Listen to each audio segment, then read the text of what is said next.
အားလုံးမင်္ဂလာပါကျေးဇူးပါတယ်ကျွန်တော်တို့အခုဖတ်တရားရောက်နေပါတယ်ဖတ်တရားရဲ့ view လေးပြပါနော်ဟိုဘက်နောက်မှာတော့ဖတ်တရားရဲ့ဒီ sign ဘုတ်ပေါ့နော်ဖတ်တရားရေးထားတဲ့နေရာကဲ view လေးပြပါနော်နေရာတော့အများကြီးတယ်ဘယ်လောက်မှာတော့ beach ကမှ beach လေးအများလာတယ် beach က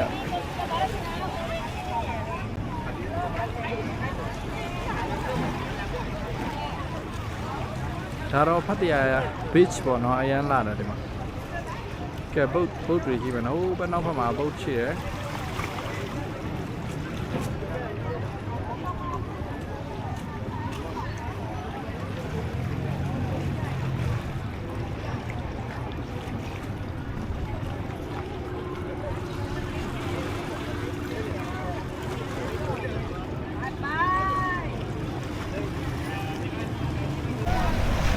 အားလုံးကိုမင်္ဂလာပါကျေးဇူးပါတယ်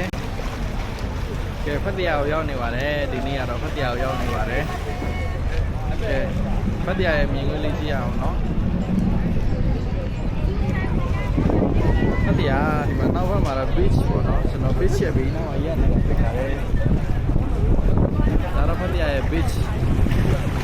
ဒီတော့ next week ကဲ beach လေးပြမယ်နော်ဖတ်တရား beach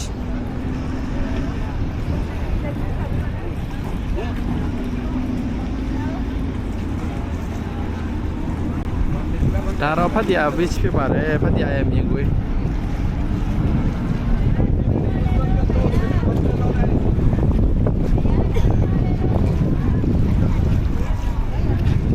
ကဲခီးသွားလာတဲ့သူတွေလည်းများပါတယ်ဒီနေ့ကတော့ဒီမှာဟိုဘက်ကတော့ဖတ်တရား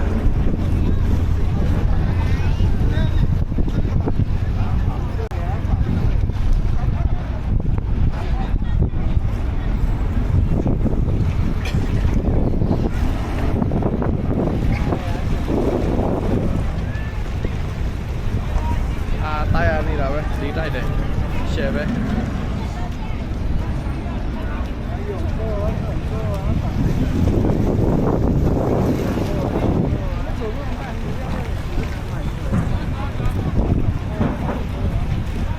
ရှယ်ပဲလာတယ်နော်ကဲကျွန်တော်နောက်ဘက်မှာပြမယ်ကဲဟိုဘက်မှာတင်မောလာပြီးအော်နေတယ်တင်မောထွက်တော့မယ်ဒီကလာတစည်းရလာတယ်တစည်းရထွက်တော့မယ်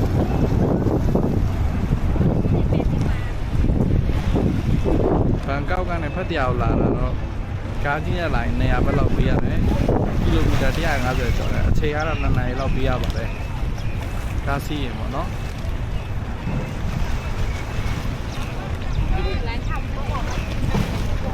ကျေးဇူးပါ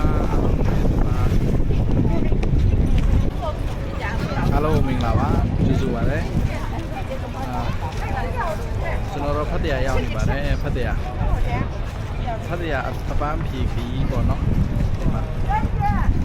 မနက်တီစားလိုက်ဖတ်တရားပဲလိုက်ပြန်စားလို့ကောင်းတယ်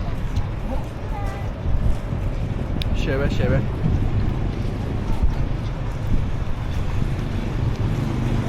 ကဲနောက်ဘက်ကဘူးလေးကြည့်အောင်နော်ဘူးလေးကတော့အရင်လာပါတယ်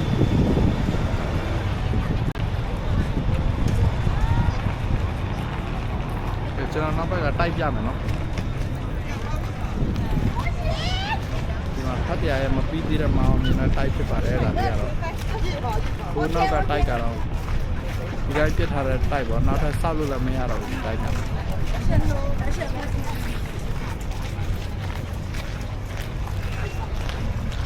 ခရီးသွားလာတဲ့သူတွေများတယ်နော်ဒီနေ့ဖတ်တရားမှာအားလုံးကျေးဇူးတင်ပါတယ်